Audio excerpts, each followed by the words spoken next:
Welcome to civils फोड़ो। आज हम देखने वाले बीपीएससी पीवाईक्यू का 66 पॉलिटी एंड गवर्नेंस। ठीक है, इसके पहले हमने 71 से लेकर के 67 तक का सारा पीवाईक्यू हमने देख लिया है पॉलिटी एंड गवर्नेंस का। राइट, सो ये 66 है और यहाँ पे अगेन पॉलिटी एंड गवर्नेंस हम देखने वाले हैं और ये लास्ट होगा। 66 के पीछे हम नहीं जा रहे हैं और 66 तक ही हैं और उसके बाद फिर दूसरा सब्जेक्ट स्टार्ट करेंगे। लाइक मोस्ट प्रोबेबली अगला चैप्टर जो होगा वो हिस्ट्री होने वाला है। ठीक है, so for that stay tuned. आपको ये सारे करंट आई मीन सारे के सारे जो पीवाई की वो एक साथ मिलेंगे हमारे यहाँ with full detail and notes and solution. All this things you will get here only. ठीक है, सो बेनिफिट क्या है इसका, इस सीरीज का? द बेनिफिट, फर्स्ट बेनिफिट कि आपको एक पीवाई क्यूज का पूरा एक पूल मिलता है, एक साथ उसका सोल्यूशन मिलता है और प्लस उसके साथ आपको ये भी पता चलता है कि इसका इंपॉर्टेंस का एग्जाम के लिए कौन से क्वेश्चन पूछे जाएंगे, कौन से क्वेश्चन इंपॉर्टेंट है, कौन से क्वेश्चन कम इंपॉर्टेंट है। ये सारी चीजें आपको समझ में आएंगी, कैसे क्वेश्चंस रिपीट होते हैं, कौन से थीम्स रिपीट होते हैं, ये सारा कुछ आपको पीवाईक्यू के थ्रू ही मिलेगा। राइट, सो जितना भी अभी तक आपने पढ़ा है, जितना भी अभी तक आपने तैयारी की है, वो सारा का सारा सिलेबस अगर आप एक साथ रखो सो दैट विल मेक 50%। ठीक है, वो सारा का सारा एक साथ 50% होगा आपकी तैयारी का और बाकी का 50% आपको मिलेगा, बाकी का 50% मिलेगा आपको पीवाईक्यू से। ठीक है, बाकी का 50% आपको मिलेगा पीवाईक्यू से। सो पीवाईक्यूज आर दैट इंपॉर्टेंट। आपकी तैयारी का आधा जो आपकी तैयारी जो आधी है वो पीवाईक्यू से होगी, क्योंकि वहीं से आपको एक डायरेक्शन मिलता है, एक मोमेंटम मिलता है, कौन सी डायरेक्शन में जाना है, कितना फास्ट पढ़ना है, किन चैप्टर्स पे आपको ध्यान देना है, ये चीजें कौन बताएगा? पीवाईक्यूज आपको बताता है। राइट, सो पीवाईक्यूज इसलिए बहुत इंपॉर्टेंट है और पीवाईक्यूज को कभी भी लाइटली नहीं लेना चाहिए। जितना ज्यादा पीवाईक्यूज पे प्रैक्टिस करोगे आपकी एग्जाम में जो एक्यूरेसी है वो बढ़ेगी, क्वेश्चंस का परसेंटेज बढ़ेगा और कट ऑफ क्लियर होने के चांसेस बहुत ज्यादा रहेंगे। Right, so with this will start और आज हम देखने वाले हैं पहला क्वेश्चन। यहाँ पे 10 क्वेश्चंस हैं, इस साल थोड़े कम क्वेश्चन पूछे गए थे 66 में पॉलिटी के। सो 10 क्वेश्चंस ऑलमोस्ट है हमारे पास। राइट, अब देखो इसमें क्या है, अगर आप यूपीएससी का क्वेश्चन देखो तो यूपीएससी के क्वेश्चन में आपको जो क्वेश्चंस होते हैं वो कॉन्सेप्चुअल मिलेंगे थोड़े। ठीक है, कॉन्सेप्चुअल क्वेश्चंस मिलेंगे। पॉलिटी गवर्नेंस बाकी सारी जगह भी फैक्चुअल भी होता है बट ज्यादा कॉन्सेप्चुअल मिलेंगे। बीपीएससी में क्या है कि जो पॉलिटी गवर्नेंस का क्वेश्चन है वो ज्यादातर आपको फैक्चुअल मिलेगा। ठीक है, आपको फैक्चुअल क्वेश्चन ज्यादा देखने को मिलेंगे, आपको कंसेप्चुअल क्वेश्चंस कम मिलेंगे देखने को। This is the difference and the main difference. और इसीलिए जब आप पीवाईक्यूज करते हैं तो आपको यह भी समझ में आता है कि कौन सा थीम इंपॉर्टेंट है। ठीक है, कौन सारे फैक्ट्स याद करने चाहिए, क्योंकि पूरा कॉन्स्टिट्यूशन तो आप याद कर नहीं सकते। ठीक है, that is not even possible, किसी को भी याद नहीं होगा। राइट, सो ये आपको बताएगा पीवाईक्यूज कि कौन से फैक्ट्स पे आपको ज्यादा ध्यान देना है, किन चीजों पे आपकी नजर ज्यादा होनी चाहिए। Right, so this is how you prepare for it. Right, अब देखिए इसमें पहला क्वेश्चन है और इसी के ऊपर हम बढ़ते हैं आगे and then we will see the first question itself. ठीक है, the first question is which article in the Indian constitution is related with establishment of the election commission of India। Election commission की बात पूछी जा रही है। ठीक है, इलेक्शन कमीशन। अब देखो इलेक्शन कमीशन के बारे में जब पूछा जा रहा है तो आपको पता है कि आर्टिकल 344 क्या होना चाहिए, 148 क्या होना चाहिए, 342 325 शायद इतना ज्यादा पता ना हो, पर ये दोनों तो पता होना ही चाहिए क्योंकि इसको हम बहुत बार पढ़ते हैं और बहुत इंपॉर्टेंट टॉपिक्स है ये। ठीक है, so this is actually election commission, ये है आपका CAG। और बाकी के लिए आप डिटेल देख सकते हो, ये SC ST के रिजर्वेशन के लिए है और ये उनके इन्वॉल्वमेंट के लिए है। आई थिंक ये एक्स्ट्रा फैक्ट्स हमने यहाँ पे नोट किए हैं। यहाँ पे इलेक्शन कमीशन जो है वो किन किन किन लोगों का इलेक्शन करवाता है। So the first is parliament. ठीक है, पार्लियामेंट में जितने भी इलेक्शन होंगे, लोकसभा में, राज्यसभा में, वो सारे। स्टेट लेजिस्लेटिव असेंबलीज के लिए, ठीक है, उसके बाद असेंबलीज एंड काउंसिल दोनों, and president and vice president, इन दोनों पोस्ट पे भी इलेक्शन कमीशन ही इलेक्शन करवाता है। So these facts are important, ये चीजें आपके लिए इंपॉर्टेंट है। नाउ कम्स की इलेक्शन आर्टिकल 148 क्या है। सो article 148 is related with CAG, controller and auditor general. ठीक है, उससे रिलेटेड है ये। आर्टिकल 342 देखिए तो identification and notification of STs, scheduled tribes, उनके आइडेंटिफिकेशन एंड नोटिफिकेशन से रिलेटेड है आर्टिकल 342 एंड 325 है no person shall be ineligible for inclusion in an electoral roll for on ground of religion, race, caste और sex। यानी कि आपका नाम electoral roll में नहीं उससे नहीं काटा जाएगा on the basis of religion, race, caste, sex, ये सब चीजों की वजह से आपका नाम नहीं काटा जाएगा। कुछ और वजह हो सकता है, ठीक है। इसका कहने का मतलब ये है कि इन वजहों पे आपका नाम नहीं काटा जाएगा वहां से, बाकी दूसरे वजह से काटा जा सकता है। अगर आपने कोई लॉ ब्रेक किया है, ऐसा कुछ है, तो आपका नाम वहां से हटाया जा सकता है, ठीक है। सो ये सारी बातें हैं। अब देखो इसमें से ये तो आर्टिकल जो है लास्ट में, ये थोड़े से रैंडम है, इनको याद रखना थोड़ा मुश्किल है, ठीक है। पर ये दोनों आर्टिकल 148 एंड 324 ये तो हर किसी को याद होना चाहिए। अगर ये याद नहीं है तो इसका मतलब है कि आपकी तैयारी सही से नहीं हो रही है, ठीक है। So this was it. ये सारा नोट्स आपको हमारे टेलीग्राम चैनल पे मिल जाएगा, ठीक है।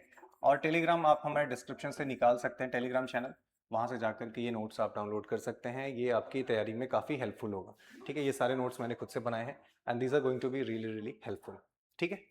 अगला देखते हैं। अगला है who is the head of the national commission for women at present, ठीक है। अभी कौन है? अब देखो ये सवाल तो बहुत पुराना है, तो उस समय रेखा शर्मा थी, ठीक है। लेकिन जब अभी अगर पूछा जाए, मान लो इस साल पूछा जाएगा 72nd में, तो कौन होगी उसके आंसर, उसका आंसर क्या होगा? So national commission for women head है विजय किशोर रेहतकर, ठीक है। विजय किशोर रेहतकर ये है नेशनल कमीशन फॉर वुमेन के चेयरमैन। 9th चेयरपर्सन है ये, ठीक है। 9th चेयरपर्सन, 3 साल का टर्म होता है इनका। NCW is a statutory body. अब ये एक सवाल अक्सर पूछ लिया जाता है कि एनसीडब्ल्यू क्या स्टैट्यूटरी बॉडी है या कॉन्स्टिट्यूशनल बॉडी है?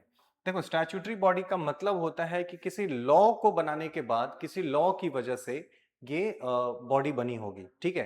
कॉन्स्टिट्यूशनल बॉडी का मतलब होता है कि उसका मेंशन ऑलरेडी कॉन्स्टिट्यूशन में है, तो वो कॉन्स्टिट्यूशनल बॉडी है, राइट। सो अगर इसका कॉन्स्टिट्यूशन में पहले से मेंशन नहीं था, एक कानून बनाया गया है एनसीडब्ल्यू एक्ट 1990, और उसके बाद इसको 1992 में फॉर्म किया जाता है एनसीडब्ल्यू को, नेशनल कमीशन फॉर वुमेन। जो फर्स्ट चेयरपर्सन होते हैं वो होती है Jayanti Patnaik. Jayanti Patnaik was the first chairperson, ठीक है।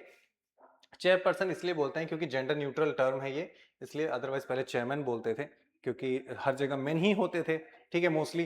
तो इसलिए पहले इसको चेयरमैन बोला जाता था, बट सिंस अब विमेन भी हर जगह देखी जा रही हैं, तो इसलिए अब वो टर्म जेंडर न्यूट्रल कर दिया गया है। Now it is called chairperson, ठीक है। सो ये कुछ नाम आपको लिए इंपॉर्टेंट है।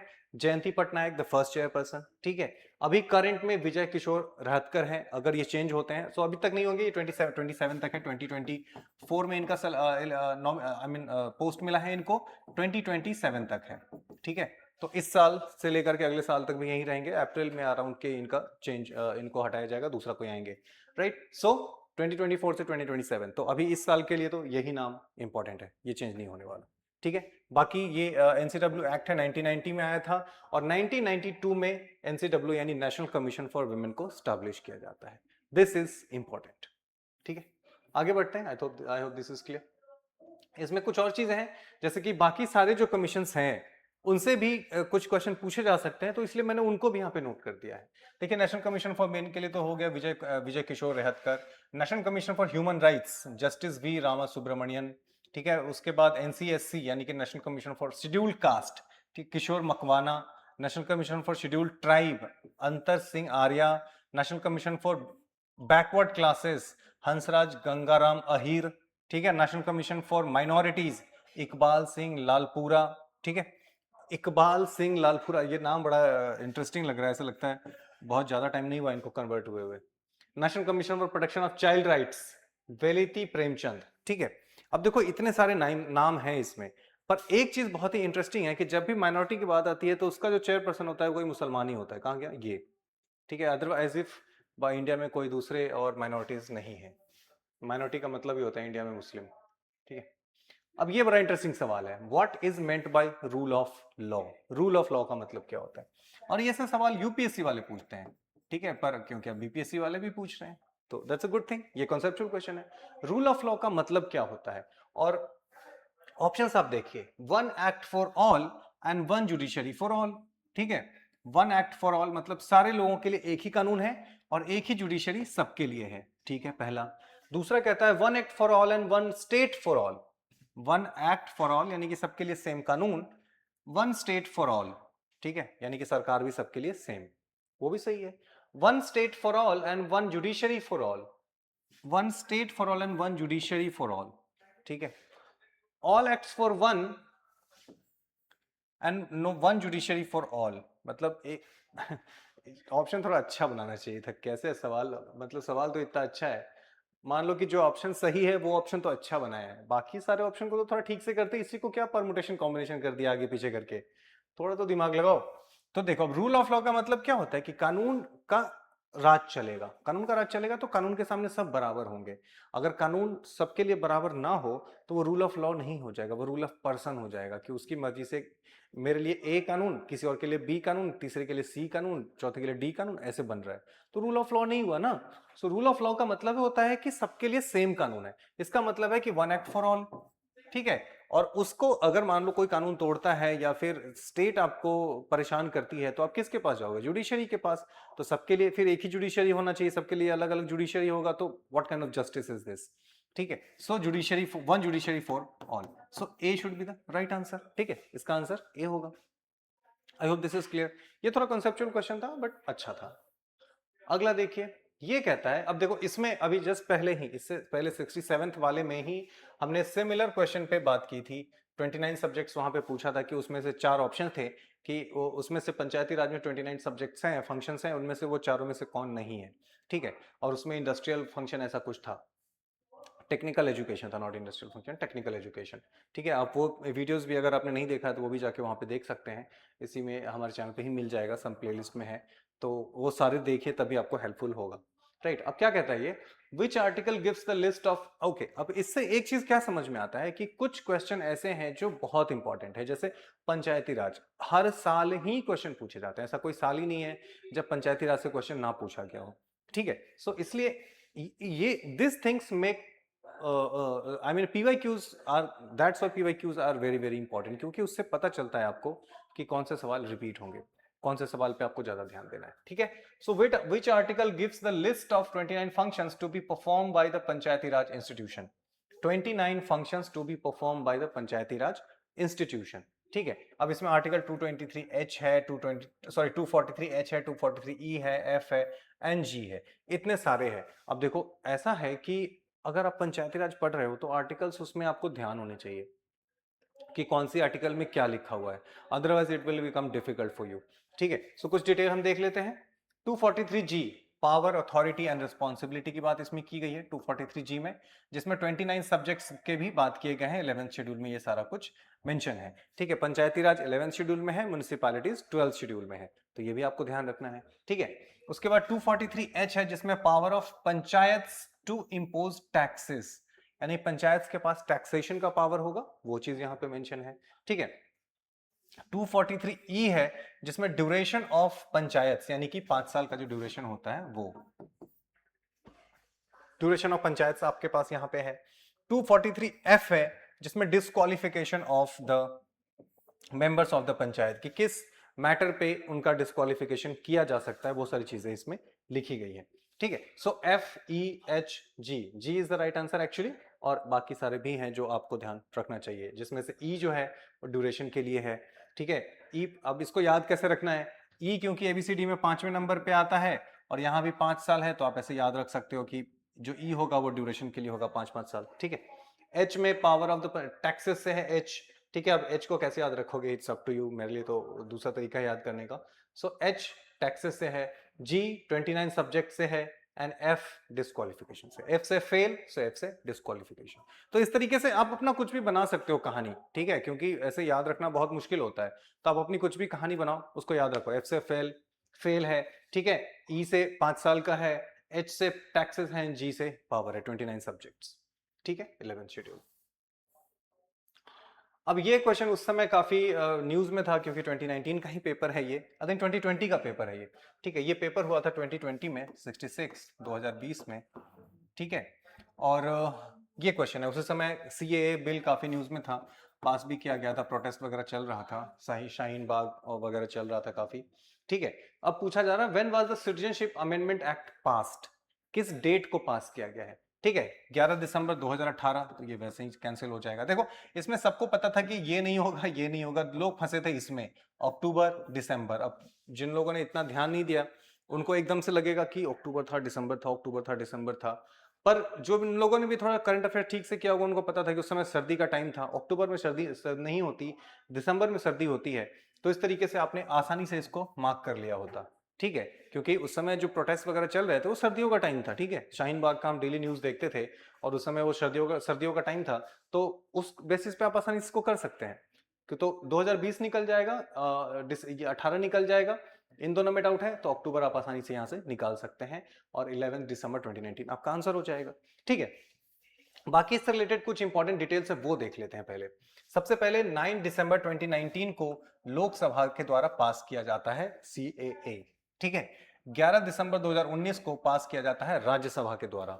ठीक है, 12 दिसंबर को ये प्रेसिडेंट उसको एक्सेंट दे देते हैं, एसेंट नॉट एक्सेंट, प्रेसिडेंट उस पर ठप्पा लगाते हैं, साइन करते हैं, बोलते लाओ बेटा अब एक्ट बन गया है, जाओ पास करो, इस पे कानून बनाओ। ठीक है, रूल्स इसका 11 मार्च 2024 को नोटिफाई किया जाता है। एक्ट पास होते ही वो कानून नहीं बन जाता, अब उसके ऊपर रूल्स बनाए जाएंगे, उस डेट से वो लागू होगा। ठीक है, सो 11 मार्च 2024 से वो नोटिफाई किया जाता है। टारगेट ग्रुप्स कौन थे, किन लोगों को टारगेट किया जा रहा था? Hindu, Sikh, Buddhist, Jain, Parsi and Christians, इन लोगों के लिए था ये। मुस्लिम्स इनमें इंक्लूडेड नहीं थे, इसलिए मुस्लिमों ने काफी हंगामा किया था।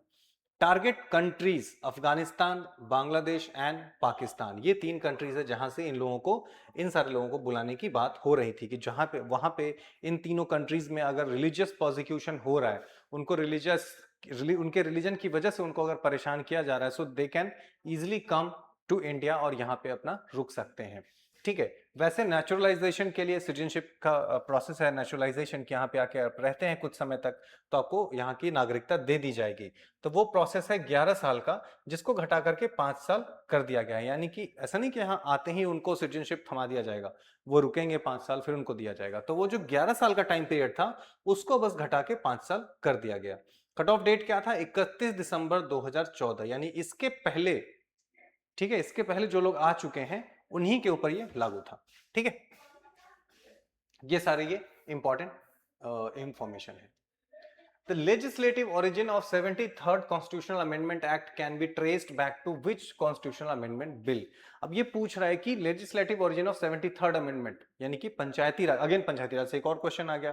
देखो 10 ही सवाल पूछे इन्होंने, ठीक है, आई थिंक 10 भी नहीं होंगे, एक्चुअली 6-7 ही होंगे और उसमें से 2 पंचायती राज पे हो गए हैं। ठीक है, मैंने 1-2 इसमें हिस्ट्री के क्वेश्चन ले लिए हैं क्योंकि काफी कम क्वेश्चन थे यहाँ पे। ठीक है, सो पूछ रहा है कि 73rd, just give me a second, I am feeling very thirsty.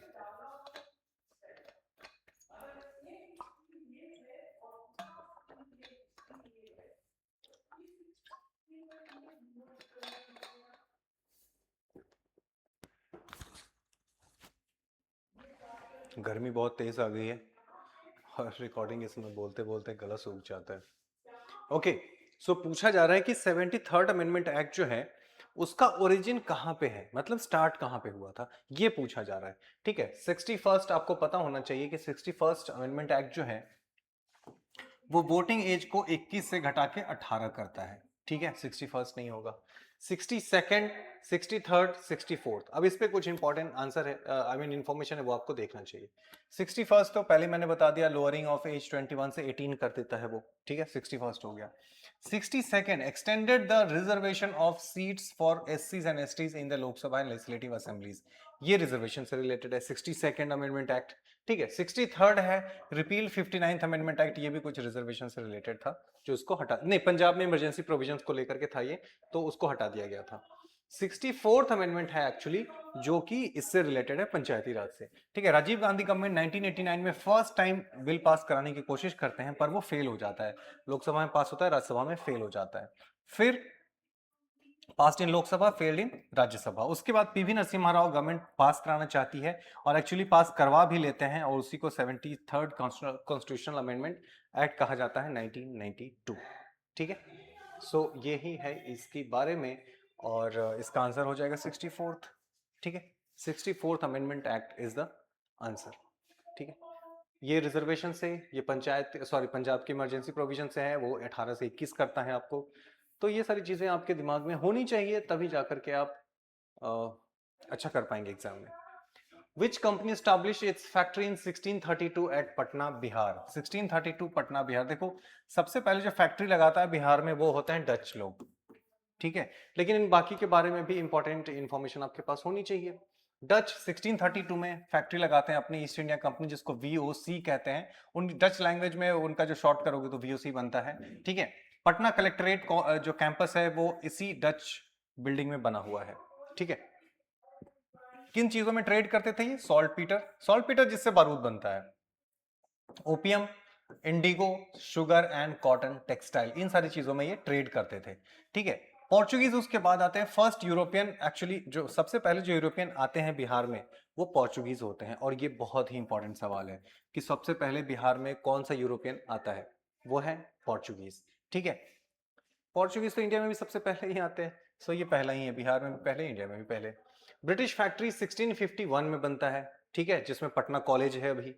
Dense 1774 में अपनी फैक्ट्री बनाते हैं। फ्रेंच 1734 में अपनी फैक्ट्री बनाते हैं। डच फैक्ट्री जिसमें पटना कलेक्ट्रेट है, और ब्रिटिश फैक्ट्री जिसमें पटना कॉलेज अभी चल रहा है। यानी उन बिल्डिंग्स में अभी ब्रिटिश फैक्ट्री में पटना कॉलेज चल रहा है, और डेन्स फैक्ट्री में, सॉरी, डच फैक्ट्री में अभी पटना कलेक्ट्रेट चल रहा है, ठीक है। सो उन बिल्डिंग्स को हमने यूज में ले लिया है, राइट। सो ये काफी इंपॉर्टेंट है, आपको ध्यान रखना चाहिए, क्योंकि ये सारी चीजें तो पूछे जाने के चांसेस बहुत ज्यादा है। इनफैक्ट ये वीओसी जो है, ये भी आप ध्यान रखिएगा, क्या पता बिहार वाले तो बहुत छोटी छोटी चीजें भी पूछ लेते हैं। Which one of the following is not the characteristic of decentralization? I love this kind of conceptual questions, क्योंकि इसके लिए याद नहीं करना पड़ता, और on the moment, on the spot आप इसका आंसर कर सकते हैं विदाउट एनी रिविजन इनफैक्ट, ठीक है। इसके लिए दिस इज द ब्यूटी, पर ऐसे क्वेश्चंस बहुत रेयरली पूछे जाते हैं। Which one of the following is not the characteristic of decentralization? Decentralization का characteristic नहीं है। तब देखो, decentralization होगा तो लोगों को autonomy मिलेगी, ठीक है। Decentralization का मतलब है कि लोअर लेवल पे जाकर के पावर डिस्ट्रीब्यूट करना, तो लोगों को ऑटोनॉमी मिलेगी। पीपल पार्टिसिपेशन होगा, लोअर लेवल से लोग पीपल पार्टिसिपेट करेंगे। तो इंस्टिल नॉन कॉन्फिडेंस, नहीं, कॉन्फिडेंस देना है ना लोअर लेवल पे लोगों को, नॉन कॉन्फिडेंस क्यों होगा? तो यही आंसर हो जाएगा, क्योंकि नॉट पूछा है, तो यही आंसर इसका हो जाएगा। टू एम्पावर लोकल कम्युनिटीज, ये भी सही है, तो ये भी आंसर नहीं होगा, तो इसका मतलब सी इज द राइट आंसर, ठीक है। और देखते हैं, Which act is not the landmark in the development of constitution during the British rule? British rule के टाइम पे कौन सा इसमें से लैंडमार्क डेवलपमेंट नहीं है? और ये आई थिंक कह सकते हो कि इजीएस्ट क्वेश्चन है, इजीएस्ट, ठीक है। बस थोड़ा दिमाग लगाना। देखो, regulating act 1773, charter act 1833, government of India act 1919, the protection of civil rights act 1955, इसमें तो ब्रिटिश थे ही नहीं 1955 में, ठीक है। जब ब्रिटिश थे ही नहीं तो ये डेवलपमेंट कैसे हो सकता है उनके लिए, राइट, मतलब लैंडमार्क डेवलपमेंट नहीं हो सकता। So D has to be the right answer, ठीक है। नॉट पूछा है तो डी हो गया। लेकिन 1773 में first time east India company पे जो कंट्रोल करने की कोशिश करता है ब्रिटिश गवर्नमेंट, वो इसमें होता है। इसमें गवर्नर जनरल जो बंगाल का है वो गवर्नर जनरल ऑफ इंडिया बन जाता है, William Bentinck the first governor general. इसमें डायरकी आ जाती है, और ये वगैरह वगैरह सारा कुछ है आपके पास। ये तो SC/ST के प्रोटेक्शन की बात हो रही है। तो इस तरीके से हमने देखा कि कुछ क्वेश्चंस है और भी है सर, ठीक है। ये डिटेल है यहाँ पे जो आप देख सकते हैं, right. Regulating act 1773, 1833, the major step towards centralisation, ठीक है। Lord William Bentinck was the first governor general. Governor general of Bengal को गवर्नर जनरल ऑफ इंडिया बना दिया जाता है, ठीक है। And Government of India Act 1919, known as the Monte-Chelmsford reform, introduced hierarchy in the provinces and a bicameral legislature at the center, ठीक है। Dyarchy का मतलब है कि जो जितने भी सब्जेक्ट्स हैं जिस पे रूल किया जाएगा उसमें से कुछ एग्जीक्यूटिव के पास होगा, कुछ जो है वो लेजिस्लेटिव के पास होगा। यानी कुछ ब्रिटिश अपने हाथ में रखेंगे, कुछ इंडियंस को देंगे, इंडियंस को यानी लेजिस्लेटिव असेंबली को, ठीक है। इसका मतलब होता है डायरकी, राइट। सो ये सारी चीजें हैं इंपॉर्टेंट जो आपको देखनी चाहिए थी, ध्यान में रखना है। नोट्स बना सकते हैं आप इसका, और ये आपके आने वाले एग्जाम में काफी यूजफुल होगा। और इसके साथ हमने ये देखा आज का फर्स्ट सेशन, ठीक है। ये हमने देखा कि 66th में कैसे क्वेश्चंस पूछे गए हैं पॉलिटी से रिलेटेड। और जो नेक्स्ट होगा, नेक्स्ट सेक्शन लेंगे हम हिस्ट्री का। हिस्ट्री में काफ़ी सारे क्वेश्चन होंगे, तो उसमें हो सकता है कि एक में ही हम दो दो पार्ट बनाए, क्योंकि 30 क्वेश्चन अराउंड होंगे उसमें, तो हो सकता है कि उसका दो पार्ट बनाए या फिर एक पार्ट में भी किया जा सकता है। ठीक है, तो नेक्स्ट हम हिस्ट्री स्टार्ट करेंगे, जिसमें हिस्ट्री में लेकिन सब एक साथ ही करेंगे, ईयर वाइज ही करेंगे तो ज़्यादा सही रहेगा। हर साल का एक साथ, हर साल का एक साथ, लाइक 71st 78th 69 68 67 66 इस तरीके से। तो उससे आपको एक आइडिया मिलता रहेगा कि कैसे क्वेश्चन पूछे जा रहे हैं हिस्ट्री में, किन किन टॉपिक से क्वेश्चन पूछे जा रहे हैं, राइट। ये सब आपको एक साथ मिलेगा और इससे आपके समझ में, एग्जामिनेशन प्रिपरेशन में काफ़ी हेल्प मिलेगी। ठीक है, so with this I am signing off, see you in the next video, bye bye, take care.